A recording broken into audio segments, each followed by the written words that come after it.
Welcome sa ating YouTube channel, Maynard Updates for today's video.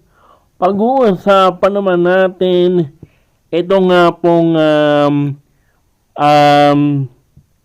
sinamin at saka itong si Mag-inang Atayde. Kung saan makikita niyo naman at nabasa naman po ninyo ni po ba na wala daw pakialam itong pamilya Atayde kay Main. Real talk. Totoo po yan. Totoo po yan sinasabi natin. Wala po silang pakialam. Kitang-kita naman sa kinikilos nila. Diba? Siniraduhan ng sinira nila yung kanilang comment section kasi ayaw nilang makarinig, makakita at makabasa ng mga negative o yung mga mura o yung mga masasakit na salita laban sa kanila. Kaya ang ginawa nila, ito ang kanilang plano. O sige, total, gayet na gayet yung mga tao sa atin. O ito yung, naisip ko. Hindi kaya, bakit hindi natin, isara, i-off, yung mga comment section natin. Diba? Tapos, iwan natin yung kay Main Mendoza. Diba? Siya yung ipain natin sa mga baser na yan. Siya yung makabasa, maka-receive, makatanggap ng mga pagmumura ng mga netizens. Basta tayo, andito na tayo sa ating bahay na napakalaki. Naka-aircon, masarap ang pagkain, masarap ang higaan, lahat-lahat na. Yung para bang pahala ka sa buhay mo, Main Mendoza. Yung para bang, yan naman talaga yung kanilang yan naman talaga yung kanilang plano. Kaya nila pinakasalan itong si Main Mendoza para sirain. Diba? Yan naman talaga ang kanilang plano, mga kaaldab, na sirain si Main sa publiko. Nagawa na nila ngayon. Sirang-sira na si Main, nakakaawa na si Main. Diba? Samantalang yung mag-inang yan, kita nyo naman, diba?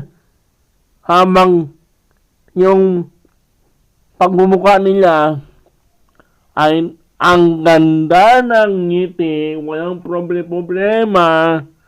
Samantalang si Main ay nakakaranas ng depression. Diba? Kung ako sa inyo, wag niyo nang iboto yan. Baka mamaya mayroon pang bumoto dyan. Ewan ko na lang. Siguro, kasi yan Sabi ko nga po sa inyo, ginagamit lang po talaga nila si May noon pa. Diba? Simula nung unang pagtakbo niya sa politika, gamit na gamit, diba? Ngayon, sa pangalawang pagkakataon, ginamit na naman nila si Main. Kaya nanalo. Tapos, yung mga mga taga QC naman, Napakabobo ninyo. Hindi kayo nag-iisip. No, hindi kayo nag-iisip na ayan na yung ebidensya at resibo, pero tinatanggap nyo pa rin yung mga suhol, mga sabihin nilang natin mga pamulaklak na salita ni Arjo ng pamilya Atayde. Nako, ewan ko na lang. Tapos sasabihin ni ng mga manghuhula na yan na stress yung pamilya Atayde sa mga nangyari. Nakita naman natin, di ba? Yung asawa ni Ibiang pumunta ng ibang bansa para doon magpalamig. Di ba? Samantalang si Maine, stress na. Baka mamaya after 3 years, 4 years, 5 years, nako, mukha ng lola. Nasa ang itsura ay losyang na. Di ba? Losyang na si Maine.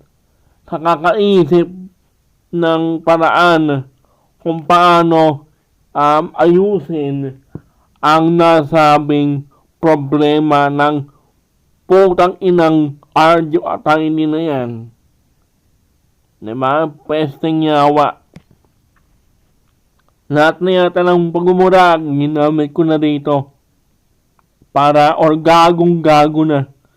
Bakit kayo nagpapagamit dyan? Dahil ba sikat yung pangalan niya? Bakit? Sikat ba yan? Diba na baka huwag na tayong magtanga-tangahan. Mga kaibigan, mga kaaldab, or mga taga-QC. Huwag na kayong magpapaloko sa gagong yan. Ginagago na kayo Bakit pa kayo magtitiwala sa pesteng yawang Arjo Atayde na yan? Diba? Tingnan nyo, mamaya, na yan, si Maine, mukha ng lola, sobrang tanda na niya. Kasi sa sobrang stress niya, hindi na siya maganda. Sa kakadikit niya yan, sa kakadikit niya kay Arjo Atayde. Real talk lang tayo rito, mga kaaldab. Meron akong nabalitaan, mga kaaldab. Ewan ko lang kung totoo itong balitang ito or fake news Kasi pati nga daw yung Itbulaga daw ay nadadamay sa problema ni Maine. Dahil nga isipin nyo, ilang araw na nga daw walang Maine Mendoza. Marami na nga daw ang nakakamiss sa nasabing TV host na si Maine Mendoza.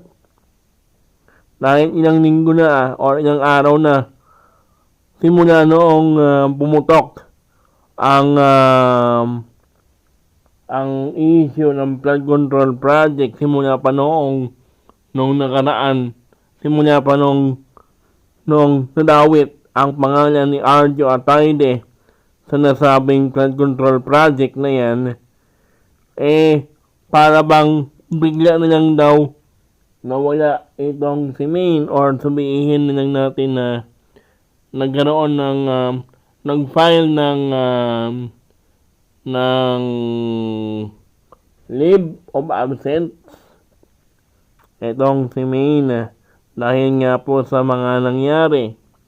Pero hanggang ngayon binabas pa rin itong si Maine dahil nakakonekta o nakakonektado pa rin si Maine Mendoza sa nasabing pamilya Atayde na yan.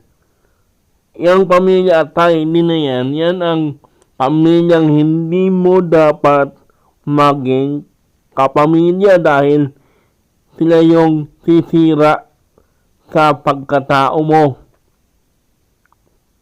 Yan ang sinasabi natin, mga kaalab. Si Maine ang biktima ng pamilya Atayde. Real talk yan.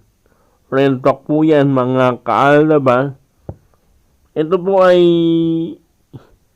opinion ko lang to, ha. Pero nasa inyo na po kung maniniwala kayo o hindi sa aking mga sinasabi dito.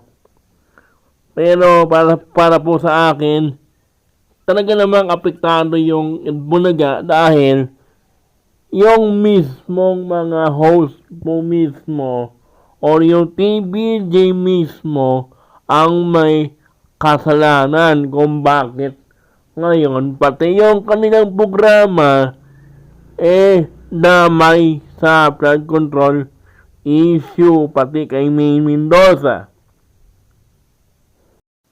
Hanggang dito na lang ang ating video. Don't forget to like, share, and subscribe for more updates kina Maine at kay Alden. Bye-bye!